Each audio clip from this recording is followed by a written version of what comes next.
سلام سلام تخطيت مدى فوركس أكاديمي سنين عرفت جزء بمناي كم كل جزء ناي سنبت ماركت أناليسيس حزمة يالله شير لايك سبسكرايب غيركم دماغ سامودا تخطكاتولني بأخبارات يعدمكم بقدامنت قدمينا تكنيكال أناليسيس متاونا بتي فاندامنتال أناليسيس كنجمرينا كم زاب سكرين نريو زلنا دما نزي زمت زلو سومون بزح ناي نيوز إيفنت سالنا سوني زخونا نيوز يلن سولوس ناي US ويدما ناي أمريكا ناي جوب أوبنين زبلا لنا مالتي أجي أقداس نيوز هلنا ساعة سلسته كمون ربع CPI ناي أستراليان دولار لنا كونسيمر برايس إندكس زون نا أستراليان دولار أجي وسانا زخونا نيوسي مالتيو بمغزال GDP ناي كندا كمون ناي يورو ناي جرمن CPI unemployment cost index na USD كمون federal funds rate FOMC statement ዝብላለና ማለት እዩ ስለዚ ቶም ዝዓበዩ ኒውስ ኢቨንት ኣብ ረቡዕ ኣለውና ማለት እዩ ብፍላይ ድማ እዚ ናይ US ናይ ኣሜሪካ FOMC ተባሂሉ ዝፅዋዕ ወይ ድማ ፌደራል ኦፐን ማርኬት ኮሚቴ ዝበሃሉ ብዛዕባ ኢንተረስት ሬት ኣበይ ክኸውን ኣለዎ ፊክስድ ክሳብ ክንደይ ክኸውን ኣለዎ ኤቭሪቲንግ ዝውስንሉ ሰዓታት እዩ ኣዝዩ ኣገዳሲ ናይ ኒውስ ኢቨንት ማለት እዩ ሰዓት 7 ዘሎ ናይ US ቀፂልና ኣብ ናይ ሓሙስ እንድሕር ርኢናዮ እውን ከምኡ ኣዝዩ ኣገዳሲ ኒውስ ኢቨንት ኣለና ናይ ባንክ ናይ ዓዲ እንግሊዝ ወይ ናይ GBP ኦፊሻል ባንክ ሬት ወይ ድማ እቲ ኢንተረስት ሬት ዝወፀሉ ማለት እዩ 5.25% ኣሎ ሕጂ ከመይ ክውሰን ድማ ሓሙስ ናቱ ሬዛልት ክመፅእ ማለት እዩ እዚ ድማ ኣብ GBP ኣብ ግሬት ናይ ብሪቲሽ ፓውንድ ማለት እዩ ኣዝዩ ኣገዳሲ ፅልዋ كحدري يخلي سلازي أزي أقدس نيوز إيفنتات لنا نزي أبقى متأتينا نابتي تكنيكالي كنكيد كمون حاموس ندحرينيا نام فارم إمبلويمنت تبعي الزواع ودمازي NFP تبعي الزواع مالتي ناي أمريكا نيوز وصلوا ساعات حدا فرقان عربي كل جزء أب حدا شهور حتى قدام يتزلا فرايداي نيوز إيفنتي مالتي زي دما ኣብ ማርኬት ኣዝዩ ኣገዳሲ ስለዚ ብሓፈሻ ኦቨርኦል ክንሪኦ ከለና ናይ ትመፅእ ዘላ ሰሙን ብዙሕ ቮላቲሊቲ ወይ ድማ ኣብ ማርኬት ኣፕ ኤንድ ዳውን ክረአየላ ዝኽእል ሰሙን ምኳና በዚ ፋንዳሜንታል ወይ ድማ በዚ ናይ ፎሬክስ ፋክተር ዶኮም ሂብና ዘሎ ስኬጁል ክንግምት ንኽእል ማለት እዩ ስለዚ ነዚ ግምት ብምእታው ናብቲ ቴክኒካሊ ወይ ድማ እቲ ቻርት ኸ ከመይ ኣሎ እንታይ ዓይነት ውፅኢት ክኸይድ ይኽእል ናው ክንመፅእ ኢና ቅድሚ ምሕላፍና ግን እዚ ናተይ ፐርሰናል ወይ ድማ ናተይ ናይ ውልቂ ኣብ ማርኬት ዘለና ኣረኣእያ እዩ ዝኾነ ፋይናንሻል ኣድቫይስ ኣይኮነን ማለት እዩ ዝኾነ ትወስድዎ ሪስክ ናይ ባዕልኹም ሪሰርች ወይ ድማ ናይ ባዕልኹም መፅናዕታት ወይ ድማ ናብ ሰርቲፋይድ ዝኾኑ ሰባት ኮንሳልት ብምግባር ወይ ብምሕታት ምክሪ ብምውሳድ ክትወስድዎ ኣለኩም ማለት እዩ እዚ ኣነ ዝኾነ ፋይናንሻል ኣድቫይዘር ኣይኮንኩን ናተይ ኣነ ዝወስዶን ናተይ ፐርሰናል ናይ ማርኬት ኣረኣያኒ ማለት እዩ ኦኬ ቀፂልና ለትስ ጎ ናብቲ ቴክኒካል ሳይድ ክንከይድ ኢና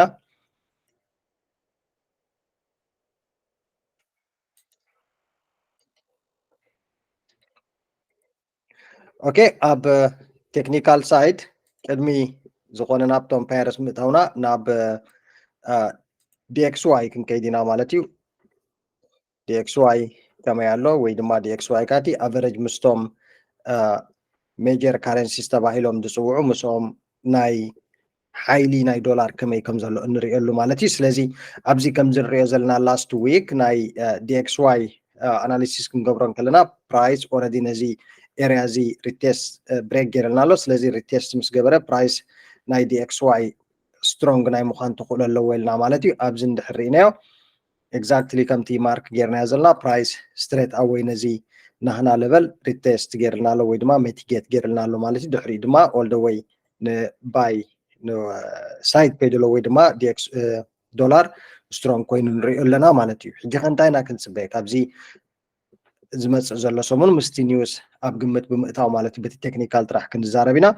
ፕራይስ ስትሬት ኣወይ DXY ኣብ ናይ ቡሊሽ ማርኬት እዩ ዘሎ ወይ ድማ ኣብ ናይ ባይ ዘሎ ማለት እዩ እቲ ኒውስ ድማ እንድሕር ንዶላር ዝድግፍ ወይ ድማ ንዶላር ሓይሊ ክህብ ዝኽእል ኒውስ እንድሕር መፅዩ ፖቴንሻል ማርኬት DXY ንላዕሊ ናይ ምኻድ ተኽእሎ ክህልዎ እዩ ማለት እዩ ሕጂ ግን በዚ ራይት ናው ሒዝዎ ዘሎ DXY ኣብ ናይ ቡሊሽ ማርኬት ከም ዘሎ ወይ ድማ ቡሊሽ ትረንድ ከም ዘሎ ርኢና ኣለና ማለት እዩ ምክንያቱ ኣዝዩ ኣገዳሲ ዝኾነ ናትና ኤሪያ ኦፍ ቫልዩ ብሬክ ገይርልና ኣሎ ከምኡ ውን ኣት ደ ሴም ታይም ሪቴስት ገይርልና ኣሎ ከም ዝርኦ ዘለና ስለዚ ኮንቲኔሽን ንላዕሊ ክንርኢ ንኽእል ኢና ማለት እዩ እቲ ግምት እቲ ኒውስ ኣብ ግምት ብምእታው ኣብቲ ቴክኒካል ሳይድ ግን ናይ ዶላር ስትሮንግ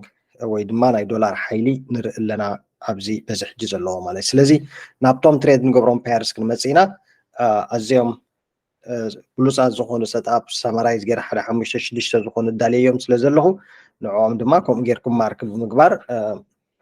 ናትኩም መረዳእታ ክትወስድሎም ትኽእሉ ኢኹም ማለት እዩ ስለዚ ብቐዳምነት ሒዝያ መፅአ ዘለኹ GBP USD ወይ ድማ ግሬት ብሪቴን ፓውንድ ምስ ናይ US ዶላር ከምዚ ንሪኦ ዘለና እቲ ሓይሊ ናይ ዶላር ርኢናዮ ኣለና ዶላር ስትሮንግ ይኸውን ከም ዘሎ ንሪኦ ኣለና ስለዚ ከዓ እዚ ማርኬት እዚ ነዚ ኮምፕሊት ናህና ኤሪያ ኦፍ ቫልዩ ወይ ድማ ኣዝዩ ስትሮንግ ሳፕላይ ኤሪያ ዘሎ ብሬክ ክገብሮ ዘይከኣለ ከም ሬዛልት ናቱ ድማ እዚ ማርኬት እዚ ንንውሕ ዝበለ ግዜ ኣብዚ ሳይድ ዌይስ ወይ ድማ ኣብ ናይ ኣኩሚሌሽን ፌዝ ኣትዩ ነዊሕ ግዜ ወሲዱ ንሪኦ ዘለና ማለት እዩ ስለዚ ሕጂ ድማ ነዚ ዝመፅእ ዘሎ መዓልታት ከም ዝሪኦ ዘለና ፕራይስ ኣዝዩ ብናይ 4 hour ታይም ፍሬም ማለት እዩ ኣዝዩ ኣገዳሲ ዝኾነ ኤሪያ ኦፍ ቫልዩ ወይ ድማ ትረንድ እውን ኣት ደ ሴም ታይም ፎርም ገይርና ኣሎ ስለዚ ነዚ ዝመፅእ ዘሎ መዓልታት ምስቲ ኒውስ ተሓጊዝና ማለት እዩ ኒውስ ምክንያቱ ናይ GBP ናይ USD ናይ ኩሎም ስለ ዘሎ ኣብ ግምት እንዳእተና ፕራይስ እዚ ኤሪያ እዚ ብሬክ ኣብ ዝገብረልና ፕራይስ ሪቴስት ገይሩ ክሳብ 1.26 ናይ ምውራድ ተኽእሎ ክህልዎ እዩ ማለት እዩ ኣት ደ ሴም ታይም ድማ ፕራይስ እንድሕር ካብዚ ኤሪያ እዚ ከምዚ ኣብዚ ንሪኦ ዘለና ኮምፕሊት ከምዚ ካንድል ማለት እዩ ኮምፕሊት ንላይ ሪጀክሽን ካንድል እንድሕር ሂብና ድማ ካብዚ ባይ ብምውሳድ ኣብዚ ኤሪያ እዚ ባይ ብምውሳድ ክሳብ ኣብዚ ታርጌት ክንገብር ንኽእል ኢና እቲ ዝዓበየ ባይ ድማ እቲ ወይ ድማ እቲ ዝዓበየ ቡሊሽ ሙቭ ክኸደሉ ዝኽእል 1.28 ደጋጊምና ኣብ ዝሓለፈ ቪድዮ ተዛሪብናሉ ነርና ብሬክ ክገብሮ ይከኣለን ዘሎ 1.28 ኤሪያ ብሬክ ኣብ ዝኾነሉ ግን GBP USD there is high probability ናብ 1.3 ናይ ምድያብ ማለት እዩ ስለዚ GBP USD ብከምዚ መንገዲ ጌርና ክንፅበያ ኢና ነዚ ዝመፅእ ዘሎ ሰሙን 1.26 ኤሪያ ብሬክ ኤንድ ሪቴስት እንድሕር ጌራትና ስትሬት ኣወይ ክሳብ 1.26 ኤሪያ ናይ ኦልሞስት ልዕሊ 60 ገለን ፒፕ ዝኸውን ሴል ፖዚሽን ክንሕዝ ኢና ዝዓበየ ሴል ግን 1.26 ብሬክ እንድሕር ኮይኑ ኦል ደ ዌይ ዳውን ክሳብ 1.25 ከምኡ እናበልና ንሴል ፖዚሽን ክንሪኣ ኢና ካብዚኣ ሪጀክሽን ኣብ ንረኽበላ ግን ባይ ፖዚሽን ክንሕዝ ኢና ስቶፕ ሎስ ናህና ቢሎው እዚ ኤሪያ እዚ ጌርና ክሳብ ኣብዚ ማለት እዩ ናይ 80 ክሳብ 9 ፒፕ ዝኸውን ባይ ፖዚሽን ክንሕዝ ኢና ዝዓበየ ባይ ግን ነዚ ብሬክ ኣብ ትገብረልና ማለት ስለዚ GBP USD ኣዝያ ኣገዳሲት ፔር እያ ዘላ ፈናዋ ወይ ድማ ኣዝያ ኣገዳሲ ዝኾነ ሰጣብ እያ ዘላ ብከምዚኣ ጌርና ሰት ብምግባር ድማ ነዚ ዝመፅእ ዘሎ ሰሙን ናታ ሙቭመንት ክንከታተሎ ኢና ምስቲ ኒውስ እንዳተኸታተልና ማለት እዩ ስለዚ GBP USD ነዚ ትመስል ቀፂልና ዩሮ USD ክንርኢ ኢና ዩሮ USD ድማ at the same time ኣዝያ ኣገዳሲት ፔር እያ ዘላ ማርኬት ኮምፕሊትሊ ኣብ ናይ ቢሪሽ ወይ ድማ ዳውን ትረንድ እዩ ዘሎ at the same time እንድሕር ርኢናያ ድማ ማርኬት ኣብ ናይ ኣኩሚሌሽን ፌዝ ወይ ድማ ኮንሶሊዴሽን ሬንጅ ኣትልና ኣሎ ብዚ ስለዚ ብሬክ ኣውት ናይዚ ማርኬት እዚ ድማ all the way down ሴል ፖዚሽን ናይ ምኻድ ተኽእሎ ክህልዎ እዩ ማለት እዩ ፕራይስ እዚ ኤሪያ እዚ ብሬክ ኣብ ዝገብረልና ክሳብ ኣብዚ ታርጌት ክንገብር ኢና ታርጌትና ናምበር 1 ወይ ድማ TP1 ማለት እዩ ከምኡ እናበልና ድማ ክሳብ ኣብዚ ኤሪያ እዚ ናይ TP2 ናይ ምኻድ ተኽእሎ ክህልዎ እዩ at any time ግን እዚ ማርኬት እዚ ጥራሕ ክንርድኦ ዘለና ፕራይስ ብናይ ፎርሄድ ታይም ፍሬም ብሬክ ገይሩ ኣባፍ ክዓፅወልና ክኽእል ኣለዎ ብድሕሪኡ ድማ ንባይ ፖዚሽን ክርኢ እንድሕር ኮይንና ማለት ስለዚ 1.09 ኤሪያ ብሬክ እንድሕር ጌርና ኣብዚ እንድሕር ርኢናዮ ማርኬት ሓንሳብ ብሬክ ምስ ገበረ ስትሬት ኣወይ ስቶፕ ሓንቲ ገይሩ ኦል ደ ዌይ ናብ ታሕቲ ተመሊሱ ኣሎ ማለት እዩ ሕጂ ድማ ኣብዚ ስቶፕ ሓንቲ ከምዚ ንኸይንተሓዝ ጥራሕ ክንድንቀቕ ኣለና ፕራይስ ኮምፕሊት ብሬክ እንድሕር ገይርልና ግን ኦል ደ ወይ ክሳብ ኣብዚ ናይ ምውፃእ ተኽእሎ ክህልዎ እዩ ማለት ስለዚ ዩሮ ዩኤስዲ ድማ ኣት ደ ሴም ታይም ቢቲፉል ሰጣብ ኣላ ብከምዚያ መንገዲ ክንከታተላ ኢና ብሳልሳይ መንገዲ ኤዩዲ ዩኤስዲ ዳርጋ ብምሎም ጂቢፒ ዩኤስዲ ዩሮ ዩኤስዲ ኤዩዲ ዩኤስዲ ናይ ዩኤስዲ ስለ ዘለው ዩኤስዲ ስለ ዝኾነት ናቶም ፓየር ዘሎ ማለት እዩ ዳርጋ ተመሳሳሊ ዝኾነ ፓተርን ወይ ተመሳሳሊ ዝኾነ ስትራክቸር ኢንፎርም ገይሮም ዘለው ስለዚ እቲ ናይ ዶላር ስትረንግዝ እንድሕር ቀፂሉ ድማ ብከምዚ ዘለዎ ሰለስቲኦም ንሴል ናይ ምኻድ ተኽእሎ ክህልዎም እዩ ማለት እዩ ስለዚ ኤዩዲ ዩኤስዲ እውን ኣዝዩ ናይስ ዝኾነ ፓተርን ኣብዚ ፎርም ገይራትልና ኣላ ስለዚ we may see ነዚ ድመፅእ ዘሎ መዓልታት ፕራይስ ስትሬት ኣዌይ ብሬክ ክገብረልና እዩ ብድሕሪ ድማ ናይ ሴል ናይ ምኻድ ተኽእሎ ክህልዎ ይኽእል እዩ ስለዚ ኤዩዲ ዩኤስዲ እውን ብከምዚ መንገዲ ክረአየና ኣት ኤኒ ታይም ግን ፕራይስ እንድሕር ብሬክ ገይርልና ነዚ ናይ ቼንጅ ኦፍ ካራክተር ማለት እዩ ማርኬት ዳይሬክሽን ናቱ ዝቕይረሉ ስለ ዝኾነ ፕራይስ ነዚ ኤርያ እዚ ብሬክ እንድሕር ገይርልና ግን ንባይ ፖዚሽን ክርኢና ስለዚ ወላ እውን እንድሕር ኢና እቲ ኮምፕሊት ናይ ዳውን ትረንድ ዘለና ማርኬት ስቲል ትረንድ ናህና ኣብ ናይ ቢሪሽ ወይ ድማ ናይ ሴል እዩ ዘሎ እቶም ፎርም ገይሮምልና ዘሎ ስትራክቸር ግን ናይ ቼንጅ ኦፍ ካራክተር ማርኬት ዳይሬክሽን ናይ ምቕያር ተኽእሎ ክህልዎ ስለ ዝኽእል ብከምዚ መንገዲ ኤዩዲ ዩኤስዲ እውን ክረአየና ስለዚ እዚኦም እዮም እቶም ናይ ዩኤስዲ ፓየርስ ቀፂልና ድማ ናይ ጂፒዋይ ፓየርስ ክንርኢና ጂፒዋይ ሎክ ሃው ቢቲፉል ፓተርን ፎርም ገይራትልና ኣላ ላስት ዊክ ምስቲ ናይ ጂፒዋይ ዝነበረ ኒውስ ካብዚ ማርኬት እዚ ሴል ኦፍ ክሳብ ኣብዚ ኤጌን ነዚ ብሬክ ምስ ገበሮ ድማ ኦል ደ ወይ ንሴል ኢልና ርኢና ነርና እቲ ኒውስ ከምቲ ዝድለ ልዕሊ ካብ 100 ፒፕ ዝሓልፍ ፅልዋ ኣይገበረን ከም ዝሪኦ ዘለና ማርኬት ግሩፕ ናብዚ ስትራክቸር እዚ ኮምፕሊትሊ ሪቴስት ገይርልና ኣሎ ሕጂ ድማ ፎርም ገይርልና ዘሎ ብጣዕሚ ኣዝዩ ብሉፅ ዝኾነ ናይ አኩሚሌሽን ፓተርን ፎርም ኮይኖምልና ኣሎ ስለዚ ጂፒዋይ ፕራይስ ነዚ ብሬክ ሳብ ዘይገበረትልና ዝኾነ ሴል ፖዚሽን ኣይ ክንርአን ኢና this is our sales ማለት እዩ okay this is our sales 187 ኤሪያ ማለት እዩ at the same time bearish candle እንድሕር ሙሉእ ብሙሉእ rejection ረኺብና ኣብዚ from this area stop loss ናህና let me fill this one with red okay if እዚ ካንድል ዝብል እንድሕር ፎርም ኮይንልና ቢሪሽ ብናይ ፎርሄድ ታይም ፍሬም ግን ስቶፕ ሎስ ናህና ኣባብ ጌርና እውን ሴል ፖዚሽን ክርኢ ንኽእል ኢና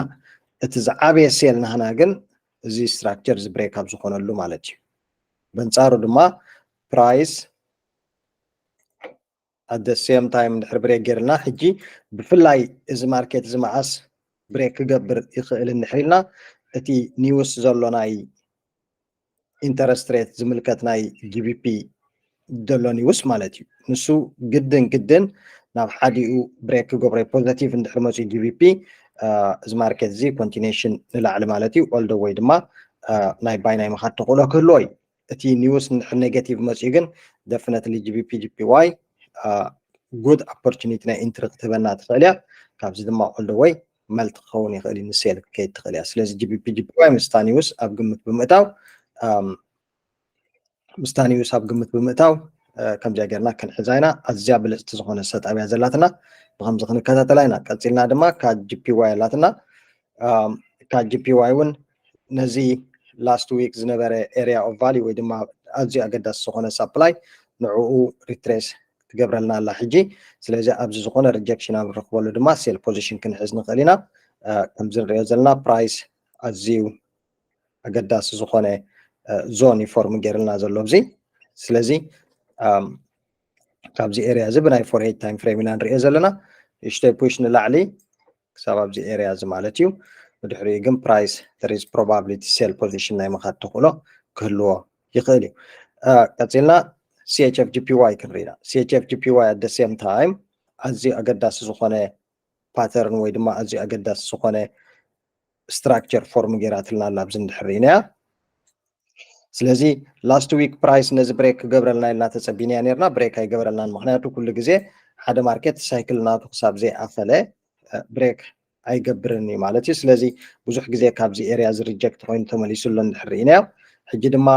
ኣዝዩ ኣግረሲቭ ዝኾነ ናይ ባይ ኮንትሮል ወይ ድማ ናይ ባይስ ንርኢ ኣለና ኣዝዩ ኣግረሲቭ ዝኾነ ሙቭ ማለት እዩ ስለዚ ፕራይስ ብሬክ እንድሕር ገይርልና ኦል ደ ዌይ ንላዕሊ ናይ ምኻድ ተኽእሎ ክህልዎይ ግን ከምቲ ኩሉ ግዜ ንብሎ ናይ ሲኤችኤፍ ጂፒዋይ ኣብ ናይ ባይ ብዙሕ ፓርቲሲፔት ክንገብር ኣይንደልን ኢና ካብዚ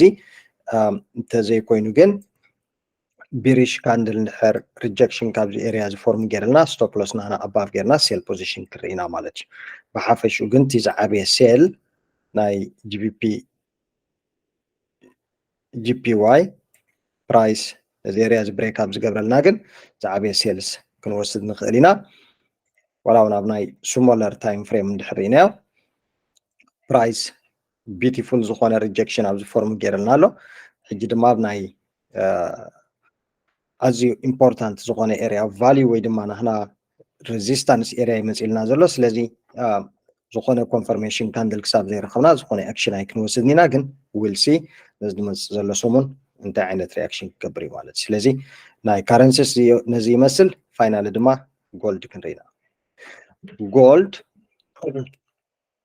እንድሕር ኢናዮ ስቲል ማርኬት ኢዝ ቢሪሽ ኣብ ናይ ቢሪሽ ሙቭ ዘሎ ማለት እዩ ስለዚ እንታይ ክንፅበይና ነዚ ዝመፅእ ዘሎ መዓልትታት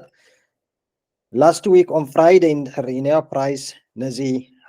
2024 ኤርያ ወይ ድማ 2025 ከባቢ ማለት እዩ ነዚ ኤርያ እዚ ብሬክ ክገብሮ ኣይከኣለን ሓንሳብ ብሬክ ምስ ገበሮ ሆልድ ክገብር ኣይከኣለን ማለት እዩ ባየርስ ሴለርስ ዴይ ኮንትሮል ደ ማርኬት ዴይ ፑሽ ኦል ደ ዌይ ቱ ደ ዳውን ሳይድ at the same time aggressive ዝኾነ ቢሪሽ ናይ 4 hour time frame ፎርም ኮይኑልና ኣሎ ሕጂ ድማ ኣብዚ እንድሕር ኢናቲ ፎርም ገይርልና ዘሎ ቻነል ኣዝዩ ኢምፖርታንት ወይ ድማ ኣዝዩ ኣገዳሲ ዝኾነ ስትራክቸር ፎርም ገይርልና ኣሎ ስለዚ ነዚ ዝመፅእ ዘሎ ሰሙን ጎልድ 1.24 ኤርያ 4 hour time frame ብሬክ ሳብ ዘይገበረ ዝኾነ ንባይ ኣይንርእን ኢና ዲስ ስትራክቸር ማለት እዩ ብድሕሪኡ ኦል ደ ዌይ ማርኬት ከምዚ ናይ ምኻድ ተኽእሎ ክህልዎ 1.24 ኤርያ ብሬክ ገይሩ ፎር ሄድ ታይም ፍሬም ክሳብ ዘይተዓፀወልና ግን ንባይ ፖዚሽን ኣይክንርእን ኢና ማለት እዩ በንፃሩ ድማ ንሴል ፖዚሽን ክንርኢና ፕራይስ ስትሬት ኣዌይ ነዚ 1.13 ኤርያ ማለት እዩ ብሬክ እንድሕር ገይርልና ብሬክ ኤንድ ሪቴስት ስትሬት ኣዌይ ናብ 2000 ታርጌት ክንገብር ኢና ማለት እዩ ስለዚ ካብ 2000 ኦል ደ ዌይ ናብ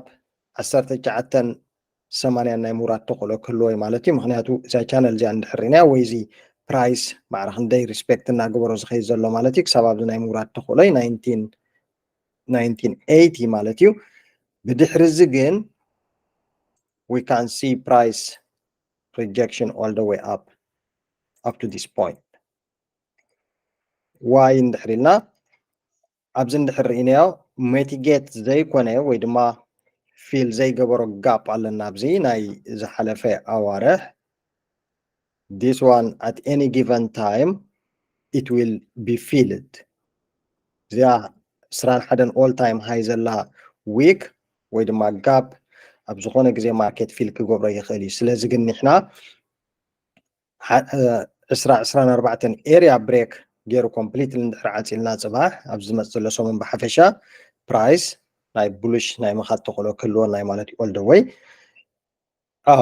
13 ኤርያ እንድሕር ብሬክ ገይርልና ግን ዝኾነ ሴል ባይ ሳይ ንርእን ኢና ፕራይስ ናብ 1980 ናይ ምውራድ ተኽእሎ ክህልዎ እዩ ስለዚ እቲ ዝዓበየ ባይ ብድሕሪኡ ካብ 1980 ግን ኦል ደ ዌይ ባይ ናይ ምኻድ ተኽእሎ ክህልዎ እዩ ማለት እዩ ስለዚ ብክልተ መንገዲ ክርአያ ኢና ቨሪ ክሊርሊ ቨሪ ናይስ ዝኾነት ሰጣብያ ዘላትና ማለት as we can see 2024 break and retest እንድሕር ረኺብና ኣብዚኣ ስትራክቸር our stop loss below ጌርና we can look for buys ወይ ድማ 13 area break and retest እንድሕር ገይርልና ማርኬት ካ straight away sell ክንርኢና ዝኾነ buy ዝበሃል ኣይክንርእን ኢና ክሳብ 1980 ናይ ምውራድ ተኽእሎ ክህልዎ ማለት እዩ ቀዳማይ ታርጌትና 2000 ማለት እዩ 2000 እንድሕር ሓሊፉ ድማ ናብ 1980 ናይ ምውራድ ተኽእሎ ከለዎ ማለት ስለዚ ካብ 1980 anyway ሳብ 1980 ድሕር ድሮፕ ወሪዱ ኣብ ኔክስት ቪድዮ ስለ ንራኸብ ኣበይ ኩነታት ባይ ከም ንብል እውን ክርኢ ንኽእል ኢና ነዚ ኩሉ ግን ምስቲ ብፍላይ ናይ ፍራይደይ ዘሎ ናን ፋርም ኤምፕሎይመንት ኒውስ ንሱ ድማ ኣዝዩ ዳይሬክሽን ከትሕዞይ ማለት እዩ ኣዝዩ ንጎልድ ስፔሲፊክ ንጎልድ ብጣዕሚ ዝፀልዎ ዓይነት ኒውስ እቲ ናይ ፍራይደይ ናን ፋርም ኤምፕሎይመንት ቼንጅ ሪዛልት ማለት እዩ ስለዚ እዚአን ናይ ሎማዓልቲ ሒዘን መፅአ ዘለኹ ዩሮ ዩኤስዲ ጂቢፒ ዩኤስዲ ዩሮ ዩኤስዲ ኤዩዲ ዩኤስዲ ጂቢፒ ጂፒዋይ ካጂፒዋይ ሲኤችኤፍ ጂፒዋይ ከምኡውን ጎልድ ማለት እዩ ነዚአን ተኸታቲልና ብፕሮፐር ሪስክ ማኔጅመንት ተጠቂምና ትሬድ ንግበር ያ ሰናይ ናይ ትሬዲንግ ሰሙን ንኩልና ኣብ ዘለናዮ ሰላምን ጥዕና እናተመነኹ ሸር ላይክ ሳብስክራይብ ኣይንረስዕ ኣብ ቀፃሊ ቪድዮ ክንራኸብ ኢና ሰናይ ቻው